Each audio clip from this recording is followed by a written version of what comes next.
Hi, my name is Thomas Grund. I'm an associate professor at the School of Sociology at University College in Dublin. I'm going to talk to you about sociology in general, but then also about how to study it with us.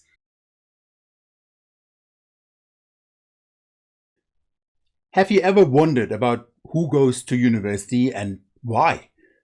Or what makes some people protest and march on the streets and others not? Why are poor people more affected by the coronavirus than rich people, even though the virus does not care about how much money you have? Why do some people like classical music, others hip hop, and some people like both? Why do you raise your hand in school but not at the dinner table? These are all questions related to society, and sociology is the scientific study of society and human behavior.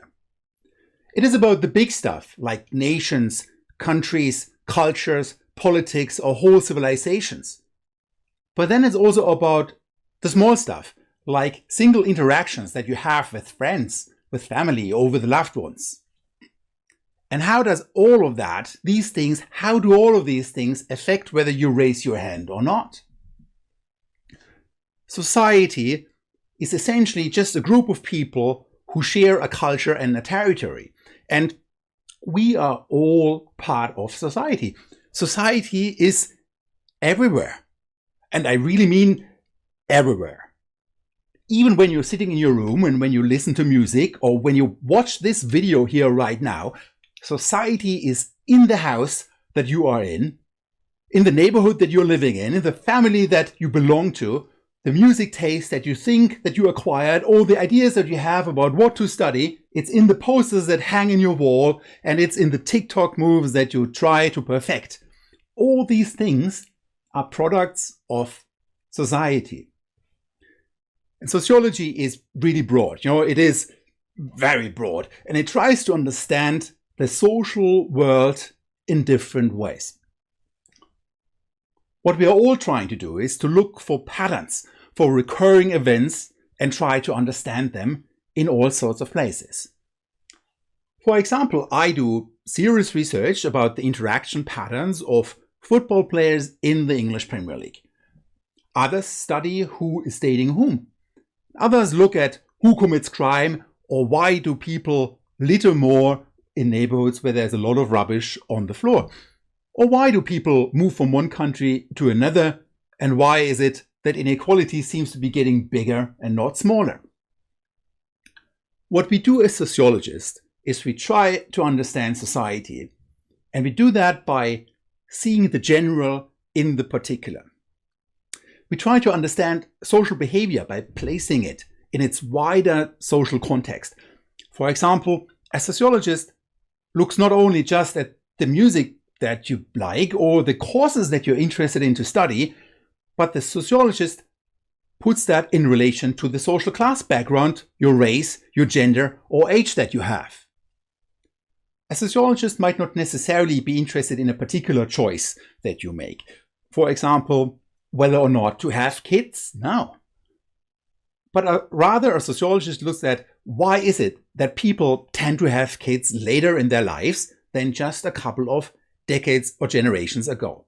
And why is it that the average family size seems to decrease? The thing that we as sociologists mostly care about are big patterns and how these patterns affect our lives and what we do with our lives. And then also how individuals reproduce these patterns by doing what they do. But we also try to see the strange in the familiar. And that's easier said than done. It is about looking at things from a different angle, flipping things around. And by doing that, you see things in a fresh light, almost as if you would see it for the first time. A bit like if it would come from another planet.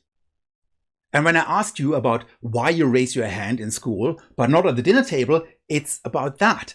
The thing about society is that we are all part of it, even as researchers. So we need to force ourselves to look at the things that look normal to us. The stuff that we don't see anymore because we take it for granted, like having an internet connection, having the freedom to vote or say our opinion. Or why do I get a coffee when I go to a cafe and give somebody money, which is a piece of paper or plastic with no intrinsic value at all? Common sense is a good starting point for these things. Knowing that you shouldn't poke your nose in a job interview, or that you should say hello when you meet somebody for the first time, or that you don't show up late for class. But the sociologist goes beyond that and asks, why do we all seem to know these things? And how did we agree on them? Sociology is also about seeing the things that stick out, the stuff that is different and somehow doesn't make sense with our understanding of the social world. For example, in sports, why is it that India hardly ever wins any medals at the Olympics? In fact, India won fewer medals at the Olympic Games than Ireland, even though it has 200 times the population of Ireland. Or why is it that there are so few Islamic terrorists with degrees in Islamic studies, but so many of them with degrees in engineering? And why is it that the books that get stolen most from the libraries are the books on theology? I'm not making this up. Common sense gets us through the world, but sociology tries to understand the world. And common sense has been pretty different not too long ago and changes more quickly than you think as well. It was common sense that slavery is right, or that women could not vote, that gays could not marry, or that smoking indoors is fine. These things were common sense in the same way as their opposite is now taken for granted. We are all part of society, and sociology studies that. And when you come to UCD, you can study sociology in different ways. The first one is the 4-year BSc in Social Sciences program. That's under the CAO code DN700. So in this one, you have sociology as one of 2 subjects.